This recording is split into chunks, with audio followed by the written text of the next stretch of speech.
On va se faire du bien en partageant ensemble le message de la parole de Dieu. Je voudrais reprendre et relire avec vous un texte des Écritures que nous connaissons bien, puisque c'est la parabole des 4 terrains. Et je voudrais insister sur le point qui me paraît complètement essentiel pour moi, pour chacun d'entre nous, et qui est de toujours développer encore et toujours notre capacité d'écoute et de bonne écoute de ce que le Seigneur veut nous dire, de ce que l'Esprit de Dieu veut nous dire, de ce que parfois les frères et sœurs essayent de nous dire aussi. Et il y a pour nous l'importance de ces choses. Avant de lire le texte, je voudrais rappeler 2 éléments de base pour que ça nous fasse faire franchir des étapes déjà avant la lecture. On se rappelle que la semence, c'est la parole de Dieu. La semence parfaite, c'est Jésus, qui est la parole de Dieu. Le grain qui est tombé en terre, qui est mort, et en mourant sur cette terre, il a porté beaucoup de fruits. Amen. Et il a mis en évidence un principe vital pour le salut de nos âmes et de nos cœurs, c'est que pour vivre pour toujours avec Dieu dans l'éternité, il faut mourir aux choses humaines et mortelles de cette terre qui nous tire pas au bon endroit. Okay ? C'est un principe fondamental. Donc la semence, c'est la parole. Et donc il y a 2 éléments. Je ne vais pas vous parler des semeurs, les évangélistes ou les témoins. Ça, il y a multiples manières pour semer cette parole. Mais on va parler ensemble de chacun d'entre nous, en fait, du terrain. Nous sommes un terrain. Alors vous savez qu'il y en a 4 sortes de terrains différents. Et il y a une grande espérance. Ceux qui connaissent un peu la terre, ils savent que finalement, en y travaillant fort, même une terre inculte, en lui donnant tout ce qu'il faut, en amendant, en mettant de l'engrais, du fumier, on peut arriver à faire des miracles par la grâce de Dieu, évidemment. Et donc, nous voyons qu'il y a 4 sortes de cœurs, d'états de cœur et d'états d'esprit, et on va les lire ensemble dans Luc, chapitre 8, les versets 11 à 18, avec le verset 18 qui est le centre de mon message ce matin. Voici ce que signifie cette parabole. La semence, c'est la parole de Dieu. Ceux qui sont le long du chemin, ce sont ceux qui entendent. Puis le diable vient et enlève de leur cœur la parole, afin qu'ils ne croient pas et ne soient pas sauvés. Ceux qui sont sur le roc, ce sont ceux qui, lorsqu'ils entendent la parole, la reçoivent avec joie. Mais ils n'ont pas de racines. Ils croient pour un temps, et au moment de l'épreuve, ils se retirent. Ce qui est tombé dans les épines, ce sont ceux qui, après avoir entendu la parole, s'en vont, sont étouffés par les soucis, les richesses, les plaisirs de la vie, et ne donnent pas de fruits mûrs. Ce qui est dans la bonne terre, ce sont ceux qui entendent la parole avec un cœur bon et honnête, la retiennent et portent du fruit par la persévérance. Personne, après avoir allumé une lampe, ne la couvre d'un objet ou ne la met sous un lit, mais il la met sur un chandelier afin que ceux qui entrent voient la lumière. Car il n'y a rien de caché qui ne doive être découvert, rien de secret qui ne doit venir au grand jour. Prenez donc garde à la manière dont vous écoutez, car on donnera à celui qui a, mais à celui qui n'a pas, on ôtera même ce qu'il pense avoir. Amen. Quand je lis ce texte de l'Écriture, je me dis qu'il y a beaucoup de travail. Le premier défi est de s'endurcir face au péché et de s'attendrir face à la parole de Dieu. C'est une gymnastique pas facile, parce que des fois on est ou trop tendre ou trop dur dans les 2 domaines. Et donc il y a un travail, on peut être trop tendre avec le péché et trop mou avec Dieu, avec la foi, ou trop dur à tout, on résiste à tout, et la dureté du cœur, c'est quelque chose de terrible. Elle est due à l'orgueil. On en parlera tout à l'heure. Vous savez, on va décrire l'univers avec un simple verset de la parole de Dieu qui est complètement et toujours d'actualité. Dieu résiste aux orgueilleux, mais il fait grâce aux humbles. Et donc, on va parler de la foi qui sort de la parole et qui est capable de tout accomplir. Et puis la méthode Coué, qui est les affirmations que parfois on fait avec orgueil, avec notre propre personne, et qui amènent nulle part, ou dans le mur. Et donc, des fois, la séparation entre les deux est ténue. Vous comprenez pourquoi l'Écriture dit que la parole, Hébreux 4,12, est tranchante, comme une épée, à deux tranchants pour séparer jointure et moelle, âme et esprit, pour que nous puissions arriver à lire en nous-mêmes. Alors, écouter la parole de Dieu et la recevoir. Vous avez remarqué qu'il faut, quand je lis cette parabole des 4 terrains, il faut que la parole, la semence entre, qu'elle entre assez profondément et qu'elle puisse mettre ses racines très profondes. Vous avez vu comment une plante, elle naît, hein. Il n'y a pas besoin de beaucoup, parfois, travailler la terre. Il suffit de la gratter un petit peu pour qu'elle naisse, elle prenne vie. Mais si dessous c'est pierreux ou dur ou sec, hein, ça ne va pas aller plus loin. Alors le premier cœur, bien sûr, c'est celui qui est un cœur dur dans lequel la parole de Dieu ne rentre pas. Alors le cœur dur dans lequel la parole n'arrive pas à rentrer, c'est moi je sais, moi je connais, connaissez moi je. Vous êtes comme moi, des fois on le sort un peu aussi.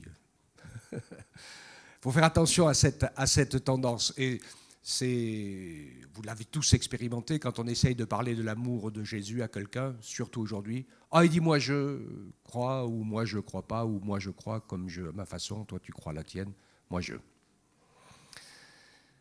C'est un cœur qui est dur. On a eu l'occasion et l'expérience de passer un petit moment avec Marie-Hélène au resto pendant ce séjour, pendant que Pierre et Florence étaient ensemble. On les a laissés tranquilles. Et on a fait connaissance avec un jeune serveur, très travailleur. Et il a dit, on a parlé un peu de Jésus, il a dit, ça m'intéresse, je veux chercher, je veux savoir. Je veux savoir. Dieu seul sait si c'est vrai ou si c'est un discours pour la clientèle. C'est comme il a su que j'étais pasteur, des fois il y en a, ils ont des super discours pour les clients. Mais Dieu le connaît. Alors écoutez la parole, c'est un élément. Dans le mot écouter déjà, il y a des choses fortes que nous allons partager ensemble et qui sont essentielles. Vous verriez le nombre de fois où dans la Bible c'est dit « écoute, écoutez ». Vous savez pourquoi Dieu nous a fait une seule bouche et 2 oreilles? Pour qu'on écoute 2 fois plus que le non parle. Et je crois que Dieu parle, tantôt d'une manière, tantôt d'une autre. Et dans ma petite expérience de vie chrétienne, je me suis rendu compte que des fois on est très très spirituel, mais je vais vous dire un secret. Dieu, il parle la moitié du ciel et l'autre moitié depuis la terre. Pensez-y. Parce qu'on apprend des choses. C'est avec la relation avec la terre qu'on va apprendre des choses sur soi. Alléluia. Nous allons voir que cette parole doit rentrer et donc produire des fruits dignes de la repentance. Et que pour que la parole de Dieu porte du fruit, il faut que nous puissions entrer dans l'alliance avec Jésus. Et le départ est tellement, tellement important. Marc 16, 16. Celui qui croira et qui sera baptisé sera sauvé.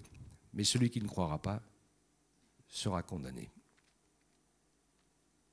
Alors on sait bien les uns les autres que ce n'est pas le baptême par lui-même qui nous sauve. Parce que ce n'est pas l'eau du baptême qui lave les péchés. Vous le savez, hein? C'est le sang de Jésus versé à la croix qui lave les péchés. Mais l'eau a le symbole de la parole et de l'obéissance.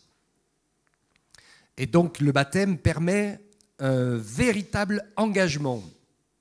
C'est le premier des engagements. Et c'est essentiel de réaliser que c'est le début.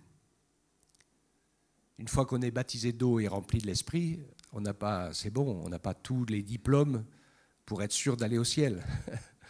On est entré dans la maison de Dieu. On est entré dans son alliance.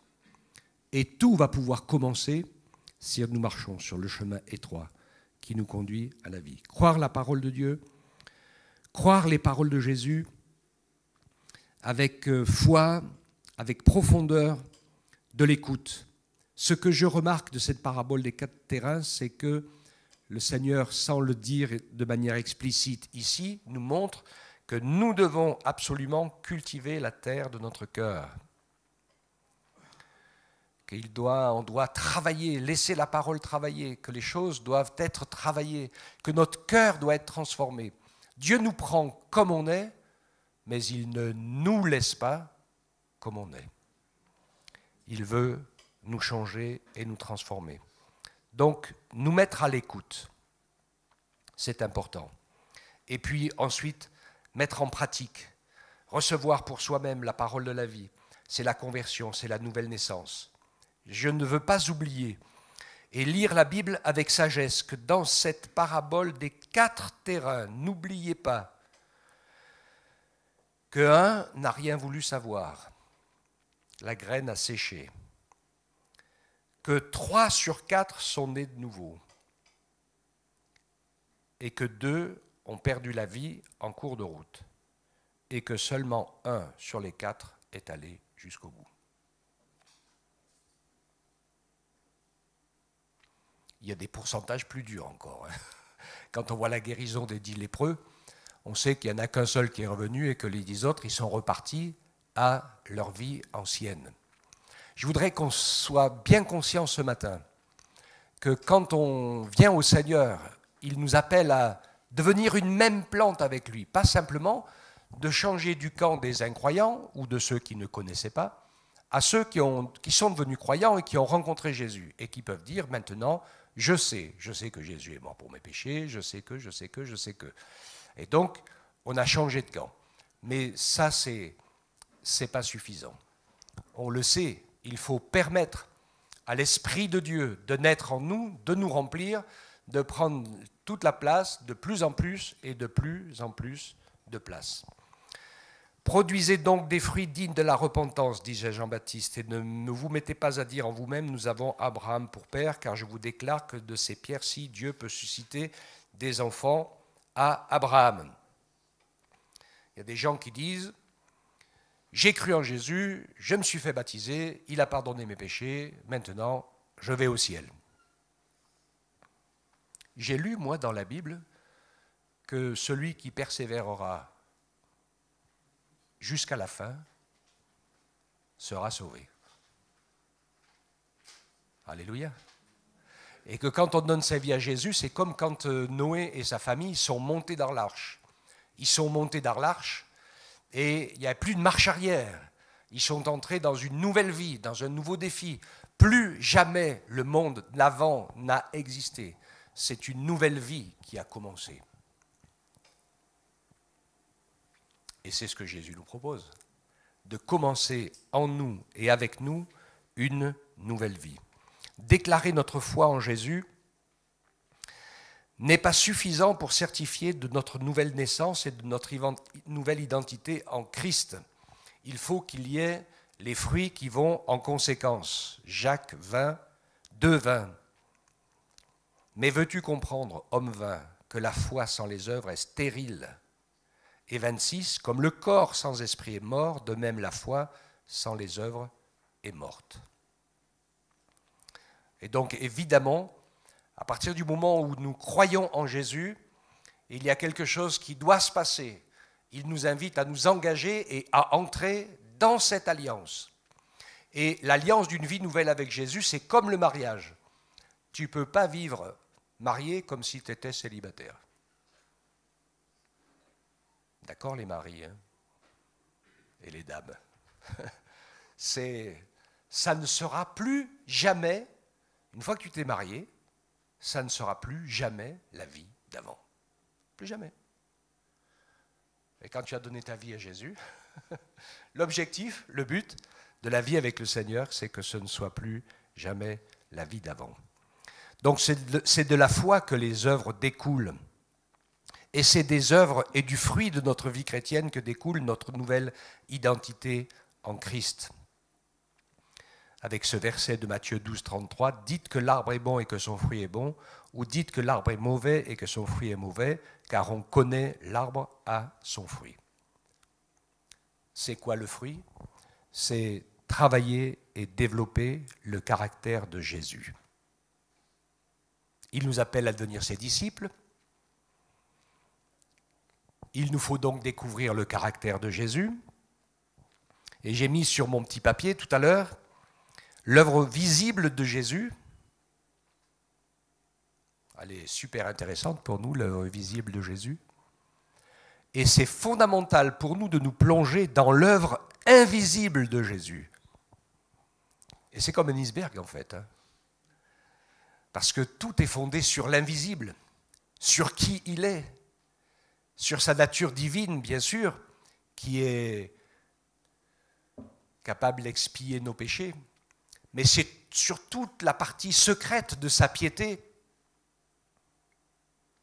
son humilité et sa simplicité, tant que ce n'était pas l'heure de Dieu, et tant que le Saint-Esprit n'avait pas donné ses ordres. On verra ça ensemble un petit peu plus de détails dans quelques minutes, entre les dons de l'Esprit, la foi inspirée par la parole et par l'Esprit, et la méthode Coué. Vous savez ce que c'est la méthode Coué? Hein? C'est qu'à force de dire les choses, on s'imagine, on pense qu'elles vont arriver. L'œuvre invisible de Jésus. Quand on lit les évangiles, on voit cette partie des miracles, de la guérison, de la foule, mais remarquez que Jésus se retirait à l'écart, Jésus se retirait pour prier, Jésus faisait attention que tout ce qui se passait, les parasites et l'ébullition des événements ne viennent pas en perturbation par rapport à sa communion avec Dieu, à son service, à son obéissance. D'accord ? Et donc, contrairement à ce que les mystiques racontent, Jésus n'a fait aucun miracle avant le premier des évangiles, comme l'Écriture nous le révèle, parce qu'il a commencé à faire des choses surnaturelles quand le Saint-Esprit le lui a dit et le lui a montré. Et avant cela, il est passé par un endroit secret que nous connaissons tous. C'est l'Esprit qui l'a amené au désert pour mettre à l'épreuve, pour le mettre à l'épreuve. Il a été conduit par l'Esprit et rempli de l'Esprit, et il s'est retrouvé dans l'épreuve, face aux épreuves de la chair, qui est, comment dirais-je, c'est les convoitises de la chair, face aux épreuves de la vie, qui est la convoitise des yeux et toutes les tentations, et puis face à la convoitise de l'orgueil, qui est l'orgueil de la vie, on le connaît, et on sait comment l'adversaire a essayé de le provoquer pour le faire tomber jusqu'au dernier moment. Après, il y a quelque chose dont on ne fait pas très attention parfois dans notre lecture. C'est que Jésus était rempli de l'Esprit, il a été conduit au désert pour être tenté par l'adversaire, il est sorti victorieux de cette épreuve terrible des 40 jours de jeûne plus des tentations directes de l'adversaire sur lui. Et quand il est ressorti de ce moment-là, il était prêt pour le service. La Bible nous écrit, nous dit dans le détail, il est revêtu de la puissance du Saint-Esprit. Il rajoute le mot puissance. Vous avez remarqué? Il y en a qui sont en recherche de la puissance en évitant le désert ou la croix. Mais ça ne marche pas. Ça ne marche pas. La puissance, elle n'est que dans le fait que le Saint-Esprit puisse nous utiliser librement, le plus librement possible. Et c'est le Saint-Esprit qui est tout-puissant, je vous le rappelle. Il n'y en a qu'un qu'on appelle le tout-puissant, c'est Dieu. Que Dieu nous fasse la grâce qu'on travaille fort pour pouvoir devenir tout obéissant. Ça, c'est notre boulot à nous. Ce n'est pas de devenir tout puissant. Il y en a qui seront à la recherche de puissance. Nous, notre travail de disciple, ce n'est pas de devenir tout puissant, c'est de devenir tout obéissant. Et si on est tout obéissant, eh bien, au moment où il faut, le Saint-Esprit saura être tout puissant, quand il le faut. Alléluia. Donc, on ne va pas se laisser déborder. Okay ? Donc, l'œuvre invisible de Jésus. Et donc, il était attentif à cela. Vous voyez, les disciples, ils suivaient, ils voyaient les foules, tout le monde. Il a expliqué la parabole. Il ne les expliquait pas beaucoup. Au début, il parlait tout le temps en parabole. Et même ses disciples lui ont dit, mais pourquoi tu parles tout le temps en parabole? Alors il dit, parce que c'est écrit, ils vont entendre, ils ne comprendront pas. Ils vont voir, ils ne verront pas. Alors on se dit, tiens, c'est un peu curieux tout ça. C'est une parole qui s'est accomplie jusqu'à ce que Jésus aille à la croix. Parce que ce n'était pas au règne, à la gloire et à la super popularité vers laquelle Jésus allait. Jésus allait vers la croix. Donc il valait mieux à ce moment-là que le moins de gens possible comprennent. Et qu'il y a encore des gens pour crier « crucifie-le, crucifie-le » tant que ce n'était pas fait. Comprenez cela? Donc il n'a pas insisté sur la lumière. Mais dans son ministère, il avait besoin de révéler que Dieu est tout-puissant, que Dieu sauve, que Dieu guérit, que Jésus pardonne les péchés, puisqu'il l'a fait pour plusieurs, en démontrant par un miracle qu'il était capable de pardonner les péchés, puisqu'il était capable de faire voir les aveugles, marcher les paralytiques, entendre les sourds, ressusciter les morts. Donc il avait aussi la capacité de pardonner les péchés, à ce moment-là un peu par anticipation, puisqu'il n'avait pas encore été à la croix. Ensuite, le Saint-Esprit va révéler tout ça. C'est pour ça que Jésus dit « il est avantageux que je m'en aille ». Parce que si on peut dire toutes ces choses et les partager aujourd'hui, c'est parce que le Saint-Esprit est là et que Jésus a accompli son œuvre et qu'on a la grâce formidable, nous, d'arriver sur la fin de l'histoire. Donc nous serons jugés plus sévèrement. Parce que nous savons plus de choses. C'est ce qui est écrit dans la parole. À ceux qui savent plus, on leur demandera plus, surtout s'ils n'ont pas obéi. Parce qu'ils savaient. Donc voilà, l'œuvre invisible de Jésus et l'œuvre visible. Et c'est pareil pour nous. Notre défi, bien sûr, c'est de manifester le fruit de l'esprit et le caractère de Jésus, dont une des premières caractéristiques est l'humilité. Il n'y a pas plus grande démonstration d'humilité que Dieu lui-même. Et c'est pour ça que Dieu est Père, Fils et Esprit, et que dans la nature de l'amour de Dieu, cet amour est tellement grand que pour chacun des trois, les deux autres ont plus de valeur que leur propre personne. C'est le principe du ciel. C'est comme ça que ça fonctionne. Et nous avons intérêt d'intégrer ce principe. Parce que quand on va devenir l'épouse du Christ, pour l'éternité, ce sera réservé à ceux qui ont complètement intégré ce principe de l'amour divin qui unit le Père, le Fils et l'Esprit avec humilité. Et Jésus ne prenait pas la gloire pour lui-même, même si on l'adorait, il rendait gloire à son Père.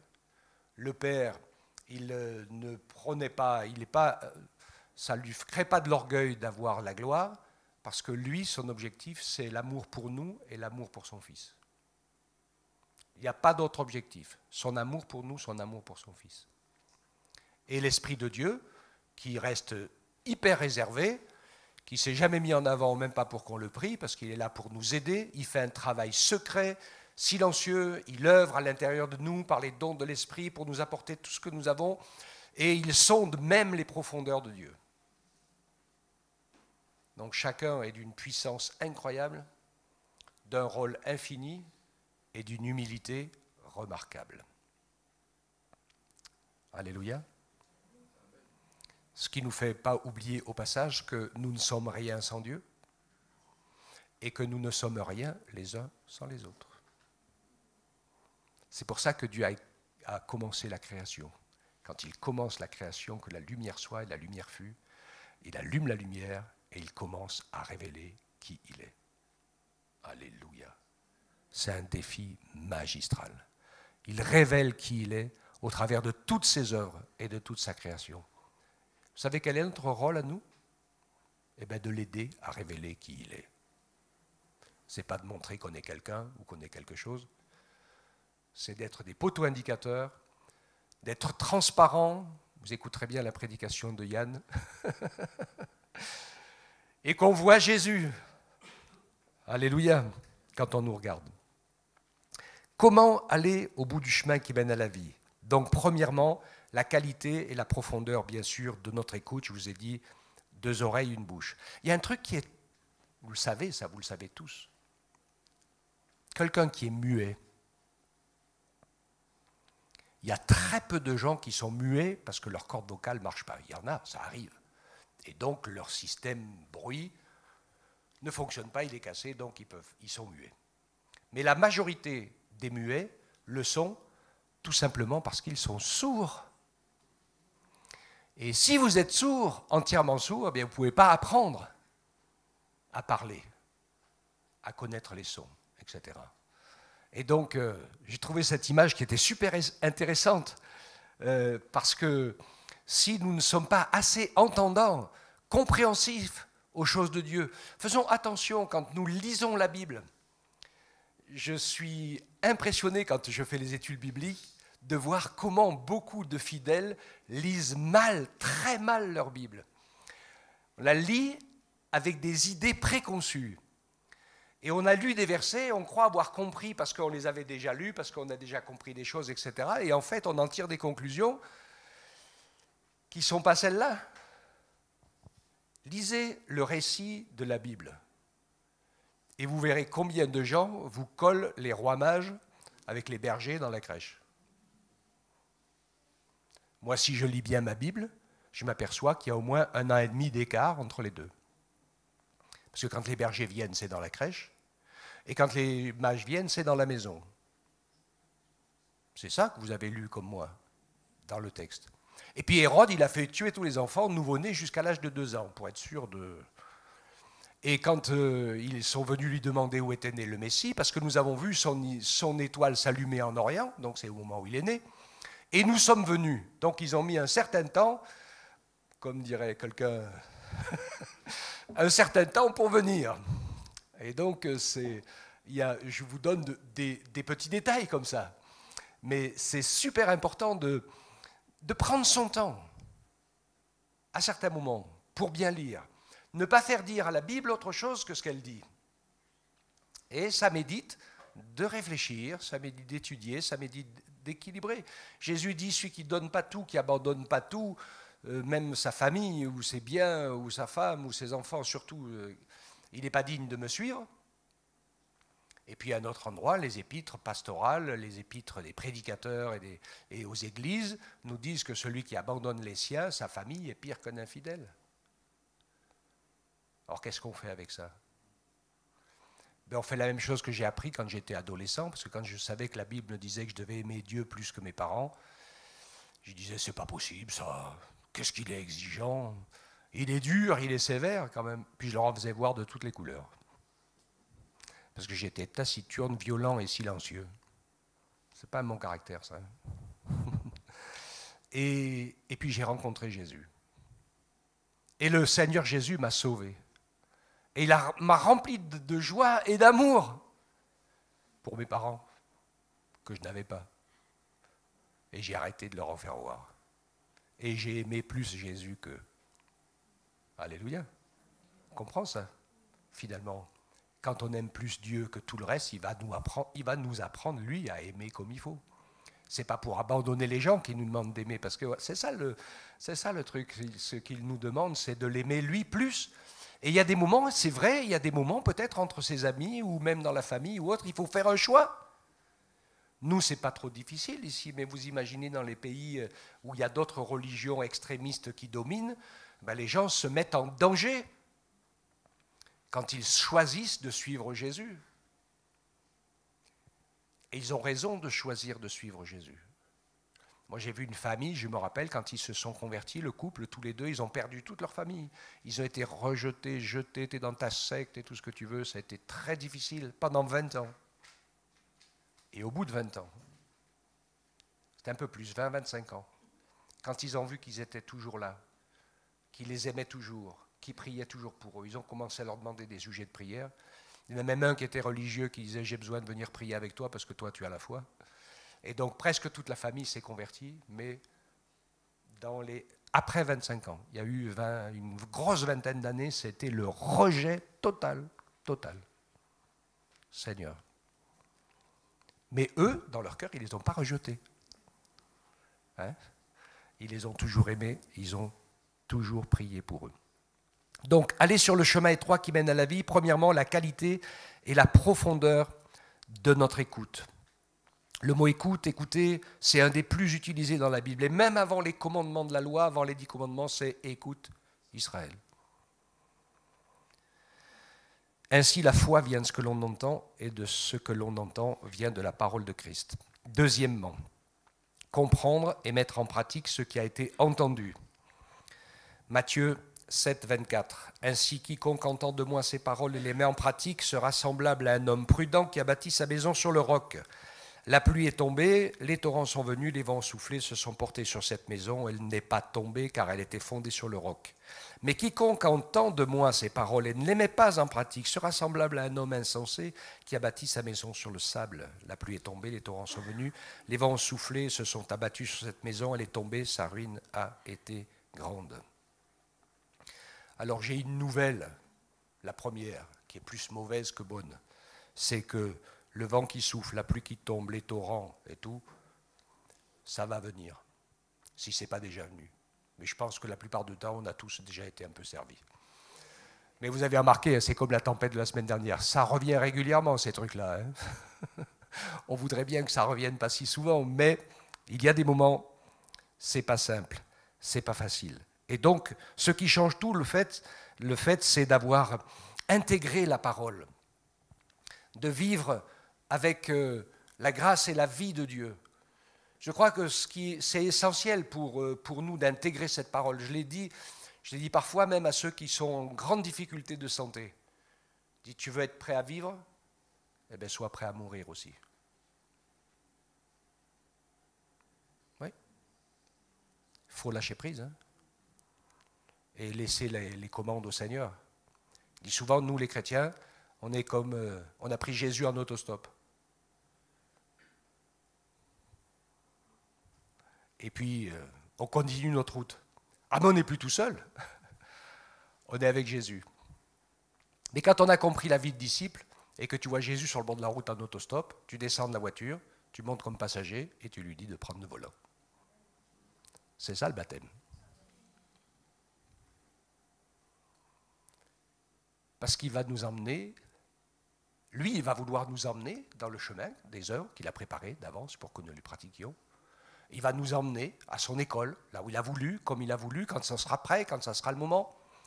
Et il nous prépare à ça. Vous savez, il a préparé Pierre. Pierre qui était toujours, il avait toujours quelque chose à dire, Pierre. Et il avait toujours les premières idées. Elles étaient parfois intéressantes, mais souvent elles étaient très charnelles et très humaines, les idées de Pierre. Mais ça n'a pas empêché que le Seigneur se serve de lui et qu'il le mette à son école. Première chose, il l'a humilié, assez pour qu'il ne retombe jamais dans l'orgueil. Parce qu'une fois que tu as renié le maître et que tu avais dit devant tout le monde que tu irais jusqu'à la mort pour lui, je pense que la brosse à reluire, c'est un peu fini. Le moi-je, c'est terminé. Tout ça, on n'en parle plus. Et puis, on se consacre à la parole de Dieu. Mais ce n'était pas fini. Le Seigneur lui dit, viendra un moment où, quand tu étais jeune, tu t'habillais tout seul, hein, tu te ceinturais. C'est ça que ça veut dire, te ceignais. Hein, quand c'est bien.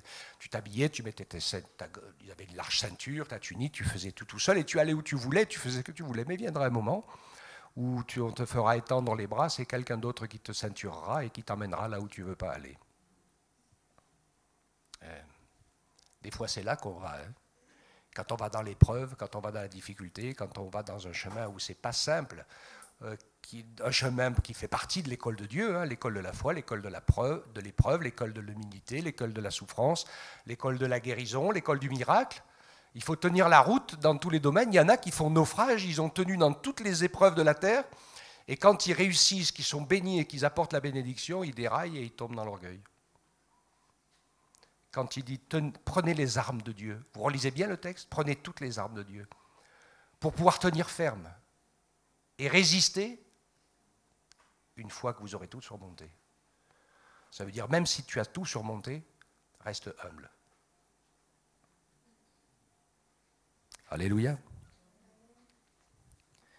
Et c'est là où, bien sûr, il nous faut faire la différence entre la foi, la conviction de la foi, et quelque chose qu'on a reçu de Dieu et dans lequel il faut entrer parce que c'est la porte de Dieu, parce que c'est la porte des Écritures, parce que c'est la porte de la foi, c'est la porte de la victoire, et l'orgueil de la méthode Coué, comme je l'ai dit. Comment on sait dans quel état où on est? J'ai un peu d'expérience dans la vie chrétienne. Et je repère très vite ceux qui acceptent jamais d'être repris. Donc ils n'écoutent que d'une oreille, celle de Dieu, mais pas l'autre. Ok? Et les commentaires de ceux qui ont toujours des commentaires à faire sur la parole sans fin, parce que c'est des discutailleurs, et qu'ils ont juste envie de discuter. Ça existait déjà du temps de l'apôtre Paul, il y en avait qui faisaient des machins, ils avaient toujours quelque chose à dire, qui ne sert à rien, et qui ne sert pas à l'édification de ceux qui écoutent.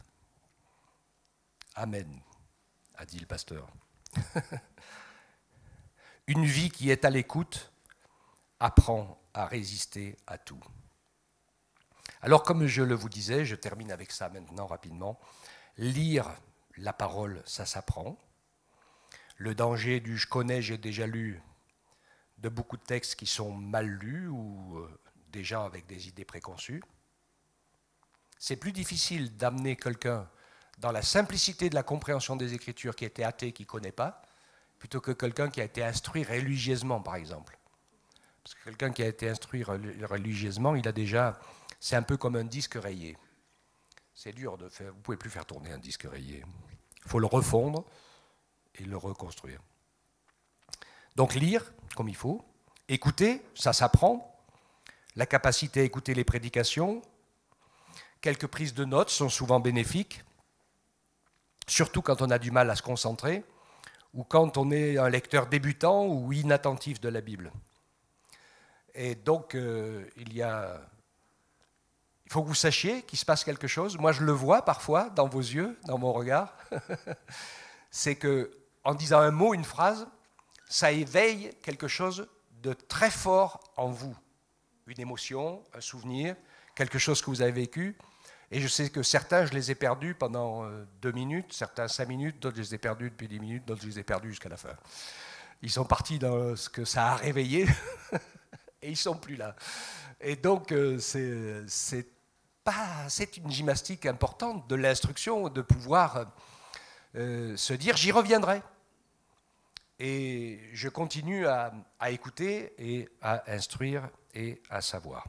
La capacité, bien sûr, de se remettre en question, ou alors de ne pas mettre en pratique ce que Dieu m'a montré ou m'a fait comprendre.